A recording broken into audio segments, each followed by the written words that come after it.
വടക്കുംനാഥ ക്ഷേത്രത്തിൽ പ്രധാനമായിട്ട് 3 പ്രതിഷ്ഠകളാണുള്ളത്. നടുഭാഗത്ത് മധ്യഭാഗത്തായിട്ട് ശങ്കരനാരായണൻ, രണ്ട് ഭാഗത്തായിട്ട് ശിവനും ശ്രീരാമനും.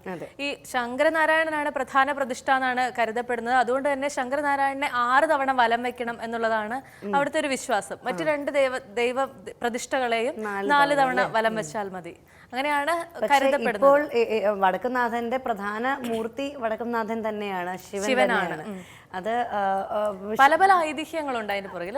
അതെ അതെ അതെ. അപ്പോൾ ശരിക്കും പറഞ്ഞാൽ മറ്റൊരു ഐതിഹ്യമുണ്ട് ശിവന്റെ, അതിന് പിന്നിലുള്ള തേക്കുംകാട് മുറിച്ചപ്പോഴേക്കും അത് ശിവന്റെ ജടയാണ് എന്ന് പറയുകയും, അപ്പോൾ വെളിച്ചപ്പാട് പറയുകയും അതിനെ തുടർന്ന് രാജാവിന് ദേഷ്യം വന്ന് അദ്ദേഹത്തിന്റെ തല വെട്ടി എറിയുകയും ചെയ്തു. അതിന് പ്രായശ്ചിത്തം എന്നോണം ആണ് പിന്നീട് ഇങ്ങനെ പൂരം നടത്തിയതെന്നും ഒക്കെയുള്ള ഐതിഹ്യങ്ങളുണ്ട്. അതെ അതെ, ഒത്തിരി അധികം ഐതിഹ്യങ്ങൾ. എന്തായാലും ഒരു പൂരത്തിന് ഇതും 17ാമത്തെ സെഞ്ചുറി മുതൽ തുടങ്ങിയ ഒരു പൂരമാണല്ലോ. അപ്പോൾ ശരിക്കും ഈ എന്താണ് കൊടിയേറുന്നതോടുകൂടിയാണ് പൂരം തുടങ്ങുന്നത്. പക്ഷെ എനിക്ക് തോന്നുന്നു നമ്മൾ സാധാരണക്കാരെല്ലാം കാത്തിരിക്കുന്നത് 7:15 തുടങ്ങുന്ന കുടമാറ്റം. ഓഫ് കോഴ്സ് ആനകളെയും ആനകളുടെ പുറത്തുള്ള പരേഡും ഒക്കെ കാണാൻ ഭയങ്കര രസം തന്നെയാണ്. പക്ഷെ 7:15 തുടങ്ങുന്ന ആ ഒരു ഫയർ വർക്ക്സ് ഉണ്ടല്ലോ, അത് എന്താണ് കമ്പക്കെട്ട് അല്ലേ, അതൊരു ട്രീറ്റ് തന്നെയാണ്. എന്തായാലും തൃശ്ശൂർ പൂരത്തിന്റെ വിശേഷങ്ങളിലേക്ക് വരുന്നതിന് മുൻപ് മറ്റൊരു സെഗ്മെന്റ് കാണാം. അടുത്ത സെഗ്മെന്റ് ഫെങ് ഷുയ്.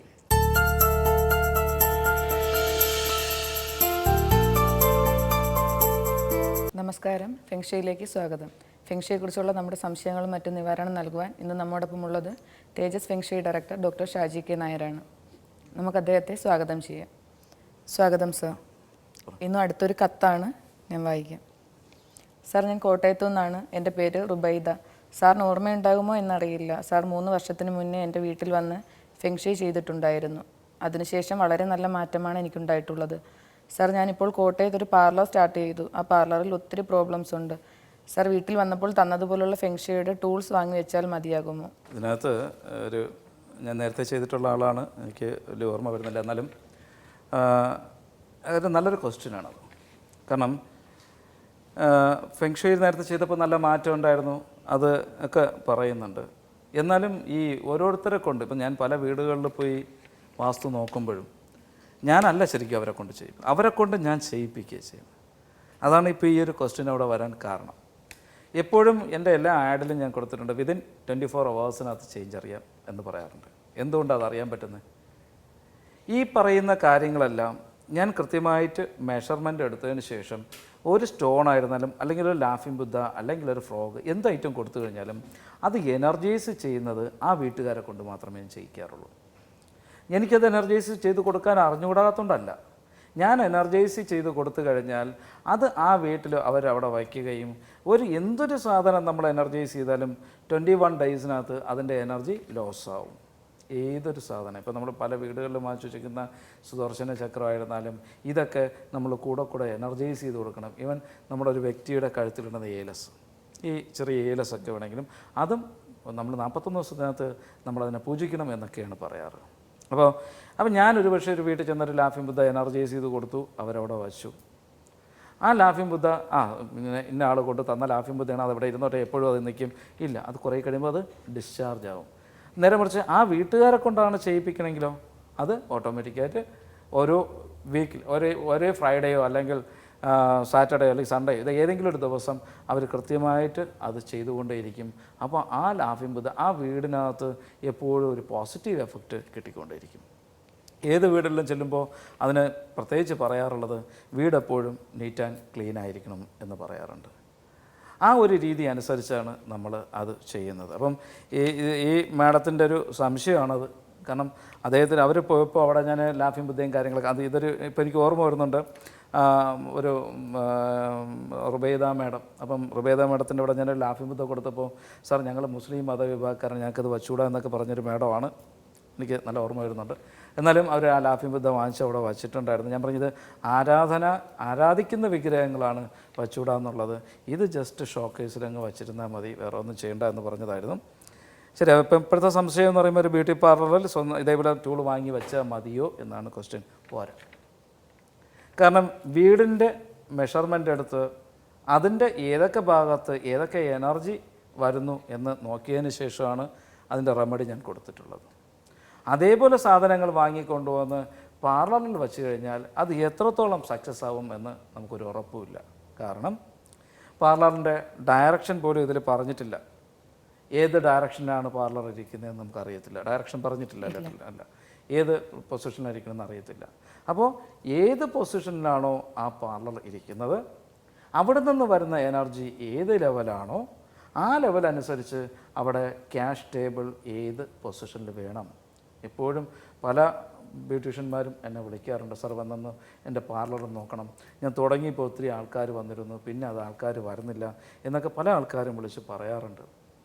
ഇതിലെപ്പോഴും നമ്മൾ ശ്രദ്ധിക്കേണ്ടത് ഏതൊരു ഇപ്പം എന്താ പറയുക, ബ്യൂട്ടി പാർലർ കൊണ്ട് നമുക്ക് ഒരു ജംഗ്ഷനിൽ ഇറങ്ങിയാൽ പോലും ഒത്തിരി പാർലറാണുള്ളത്. ചെറിയൊരു 100 പേരടങ്ങുന്ന ഒരു ഫാമിലിക്കകത്ത് 3 പാർലർ ഉണ്ട് എന്നാണ് പറയാറ്. അപ്പം പാർലർ ഒരു പാർലറിൽ നിന്ന് പഠിച്ചിരിക്കുന്ന ആൾ ഒരുവിധം അറിയാമെന്നുള്ളപ്പം തൊട്ടടുത്ത് പെട്ടെന്നൊരു പാർലർ തുടങ്ങും. കാരണം വലിയ എന്താ പറയുക, സാമ്പത്തികം ഇല്ലാതെ തുടങ്ങാൻ പറ്റും ഈ പാർലർ, എന്നാൽ നല്ല സാമ്പത്തികത്തിലും തുടങ്ങാൻ പറ്റും. അപ്പം ആ ഒരു രീതിയിൽ ചെയ്യുന്നതാണ് പാർലറിന്. ഈ അവർക്ക് തന്നെ അങ്ങോട്ടും ഇങ്ങോട്ടും ഇപ്പോൾ ഒരു പാർലറിൽ നിന്ന് പഠിച്ചിട്ട് പോയ ഒരു കുട്ടിക്ക് ഞാൻ പട്ടാമ്പിയിലൊരു ഞാൻ പാർലർ ചെയ്തായിരുന്നു. അവരുടെ ഏറ്റവും വലിയ ദുഃഖം എന്ന് പറയുന്നത് അവിടെ നിന്ന് ഓരോരുത്തരെ അവർ പഠിപ്പിച്ചിട്ടിറങ്ങി അവർ പോകുമ്പോൾ കുറേ കസ്റ്റമേഴ്സിനെയും കൊണ്ടാണ് അവർ പോകുന്നത്. അതെങ്ങനെയാണ് സംഭവിക്കുക? ഈ നമ്മൾ പഠിപ്പിച്ച് എടുക്കുമ്പോൾ ആ എന്താ പറയുക, വരുന്ന കസ്റ്റമേഴ്സിനെ കൊണ്ട് അവരെ കൊണ്ട് പ്രാക്ടീസ് ചെയ്യിപ്പിക്കുന്നത് കൊണ്ട് അവർ മതി എന്നുള്ള രീതിയിലാണ് അവരെ കൂടെ ആൾക്കാർ പോകുന്നത്. അത് സ്വാഭാവികം. നമ്മളതിൽ തെറ്റ് പറഞ്ഞിട്ടൊന്നും ഒരു കഥയില്ല. നല്ലൊരു ബ്യൂട്ടീഷ്യൻ്റെ പിറകെ ആൾക്കാർ പോകും എന്ന് പറഞ്ഞുകൊണ്ട് അവിടെ ഉള്ള ആൾക്കാർ നല്ലവരല്ല എന്നല്ല ഞാൻ പറഞ്ഞതിൻ്റെ സാരം. അതൊക്കെ വളരെ ശ്രദ്ധിച്ച് നമ്മൾ കൈകാര്യം ചെയ്യേണ്ട ഇതാണ്. നമ്മളെപ്പോഴും ഒരു പാർലറിൽ സ്റ്റുഡൻസ് ഉണ്ടാവും. ആ സ്റ്റുഡൻസിനെ കൊണ്ട് പ്രത്യേകിച്ച് പുറത്തുനിന്നുള്ള ക്ലയൻസിനെ വർക്ക് ചെയ്യിപ്പിക്കാതെ ഇരുന്നാൽ ഏറ്റവും നല്ലതാണ്. 2, ഈ വരുന്ന കസ്റ്റമേഴ്സിനെ നിലനിർത്തുവാനാണ് ഒരു ബ്യൂട്ടീഷ്യൻ ശ്രമിക്കേണ്ടത്. ഒരു കസ്റ്റമർ നമ്മളവിടെ വരുമ്പോൾ അവരുമായിട്ട് ഡീലിങ് എപ്പോഴും അവർക്കൊരു പ്രൈവസിയാണ് ആവശ്യം. പ്രത്യേകിച്ച് ബ്യൂട്ടി പാർലറിൽ ചില പാർലറിലൊക്കെ ചെന്ന് കഴിഞ്ഞാൽ ഒരു സ്വസ്ഥത ഉണ്ടാകത്തില്ല. കാരണം വന്ന് കയറുമ്പോൾ പല ആൾക്കാരും കയറി ഇറങ്ങി പോയിക്കൊണ്ടിരിക്കുന്ന ഉള്ള സ്പേസ് ആയിരിക്കും, അല്ലെങ്കിൽ അവർക്കൊരു എന്താ പറയുക, ഒരു ടെൻഷനായിരിക്കും. എപ്പോഴും ഒരു ബ്യൂട്ടി പാർലറൊക്കെ ഒരു സ്ത്രീ പോകുമ്പോൾ ഞാൻ ഇത്രയും ബ്യൂട്ടി പാർലർ ചെയ്തിട്ടുള്ളതുകൊണ്ട് ആ അനുഭവത്തിൻ്റെ പുറത്താണ് ഞാൻ പറയാൻ. ഒരു വീട്ടിൽ നിന്നൊരു സ്ത്രീ ഒരു ബ്യൂട്ടി പാർലറിലോട്ട് വരുന്നതെന്ന് വെച്ചാൽ അല്പം ഒരു മനസ്സമാധാനം അല്ലേ, അതിനൊക്കെ കൂടിയാണ് അവർ ഇവിടെ വരുന്നത്. ഒരു സമാധാനത്തിൽ നിന്ന് ത്രെഡ് ചെയ്യുക, ഫേഷ്യൽ ചെയ്യുക, ഇങ്ങനെയൊക്കെ ഉണ്ട്. അപ്പം ആ പാർലർ ഒന്ന് അത് കിട്ടിയില്ലെങ്കിലോ, നമുക്ക് ആ ഒരു പ്രൈവസി കിട്ടിയില്ലെങ്കിലോ എന്താ ചെയ്യുക? അടുത്ത പാർലർ അന്വേഷിച്ച് പോകും. അപ്പോൾ വരുന്ന കസ്റ്റമേഴ്സിനെ നല്ലവണ്ണം നിലനിർത്തണമെങ്കിൽ നമ്മൾ എന്താ ചെയ്യേണ്ടത്? അവർ വന്ന് ഇരുന്ന് വർക്ക് ചെയ്യുന്ന സ്ഥലം നമുക്ക് സൂട്ടബിളാണോ അല്ലയോ? ഇത് നേരത്തെ ഞാനൊരു വീടിൻ്റെ കഴിഞ്ഞ 3 എപ്പിസോഡിന് മുമ്പ് ഞാനൊരു വീടിൻ്റെ കാര്യം ഞാൻ പറഞ്ഞിട്ടുണ്ടായിരുന്നു. അതേപോലെ ആ വീട്ടിലുള്ളതുപോലെ തന്നെ ഈ പാർലറിലും 4 ദിശകളും 4 കോണുകളും ഉണ്ട്. ടോട്ടൽ 8 എണ്ണം ഉണ്ട്. അതിൽ പോസിറ്റീവ് എനർജി ഉണ്ട്, നെഗറ്റീവ് എനർജി ഉണ്ട്. ഈ ഒരാൾ വന്നിരിക്കുന്നു, ഇപ്പോൾ ഒരു റിസപ്ഷൻ നമ്മൾ സെറ്റ് ചെയ്തിരിക്കുന്ന സ്ഥലം, റിസപ്ഷനിൽ 25 അല്ലെങ്കിൽ ഇങ്ങനെയുള്ള 97 അല്ലെങ്കിൽ 43 എന്ന് പറഞ്ഞിട്ട് കോമ്പിനേഷൻസ് ഒക്കെ ആണെങ്കിൽ വന്നിരിക്കുന്ന ആൾ വന്ന് കയറിയതല്ലേ, പെട്ടെന്ന് ചെയ്തിട്ട് നമുക്ക് ഇറങ്ങി പോകാം എന്നുള്ളൊരു മെൻറ്റാലിറ്റി ആയിരിക്കും. നേരെ മറിച്ച് വന്ന് കയറുന്ന ഭാഗം ഏറ്റവും നല്ലൊരു പോസിറ്റീവ് എനർജി ഉള്ള സ്ഥലമാണെങ്കിൽ, ഇപ്പം 88 കോമ്പിനേഷനോ അല്ലെങ്കിൽ 6 കോമ്പിനേഷനൊക്കെ കിട്ടുന്ന സ്ഥലമാണെങ്കിൽ വരുന്ന ആൾക്ക് കൊള്ളാം, നല്ലതാണ്, ഇനി അടുത്ത പ്രാവശ്യം ഞാൻ ഇവിടെ തന്നെ വരാം എന്നുള്ളൊരു ടെൻഡൻസി ഉണ്ടാവും. അതാണ് എപ്പോഴും നമ്മൾ പ്രത്യേകിച്ച് ബ്യൂട്ടി പാർലർ അവിടെ ശ്രദ്ധിക്കേണ്ട ഒരു കാര്യം. നമ്മൾ എൻട്രൻസിൽ നിന്ന് വരുന്ന എനർജി ഏത് റൂമിലൊക്കെ ഏതൊക്കെ രീതിയിൽ നിൽക്കുന്നു, ഏറ്റവും പോസിറ്റീവായിട്ടുള്ള സ്ഥലത്തായിരിക്കണം നമ്മുടെ റിസപ്ഷൻ ഫ്രണ്ട് ഓഫീസ് സെറ്റ് ചെയ്യേണ്ടത്. 2 ത്രെഡിങ് ആണ്. സെക്കൻഡ് സെക്ഷൻ വരുന്ന ത്രെഡിങ് ആണ് അല്ലേ. ഒരു ബ്യൂട്ടി പാർലർ കൂടുതലായിട്ട് ആൾക്കാർ വരുന്നത് ത്രെഡിങ്ങിനും കാര്യങ്ങളൊക്കെയാണ്. അപ്പം ത്രെഡിങ് ടേബിൾ ഇട്ടയ്ക്കുന്ന പൊസിഷനും ത്രെഡ് ചെയ്യുന്ന ചെയർ ഇട്ടയ്ക്കുന്നതും അവിടെ ഉള്ള മെയിൻ ബ്യൂട്ടീഷ്യൻ അതിൻ്റെ ഓണർക്ക് സൂട്ടബിളായിട്ടുള്ള സ്പേസിലായിരിക്കണം. അത് പ്രത്യേകിച്ച് പറയണം. കാരണം പല ആൾക്കാരും ചെന്നിട്ട് സാർ ഇന്ന ഭാഗത്തോട്ട് ഞാൻ ഇട്ടിട്ടുണ്ട്, ഇവിടെയാണ് ഗ്ലാസ്, അതുകൊണ്ട് ഞാൻ അങ്ങോട്ട് ഇട്ടു.